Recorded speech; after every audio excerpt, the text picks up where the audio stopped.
गं गणपतये नमः। श्रीनारद उवाच प्रणम्य शिरसा देवं गौरीपुत्रं विनायकं भक्तावासस्मरेन् नित्यम् आयुकामार्थसिद्धये।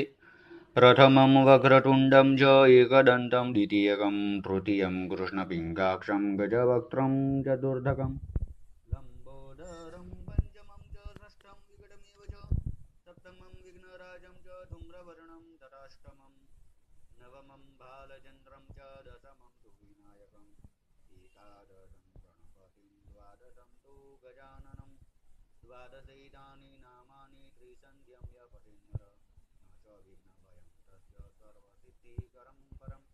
विद्यार्थी लभते विद्या धनार्थी लभते धनं पुत्रार्थी लभते पुत्रान् मोक्षार्थी लभते गतिं जपेद गणपतिस्तोत्रं षड्भिर्मार्थे फलं लभेत् संवत्सरेण सिद्धिं च लभते नात्र संशय। अष्टभ्यो ब्राह्मणेभ्यश्च लिखित वाय समर्पयेत् तस्य विद्या भवेत् सर्वा गणेशस्य प्रसादतः। ॐ गं गणपतये नमः इति नारदपुराणे संकटनाशनं गणपतिस्तोत्रम्। ॐ भूर्भुवः स्वः श्रीसिद्धिबुद्धिसहित श्रीमन्महागणाधिपतये प्रीयताम्।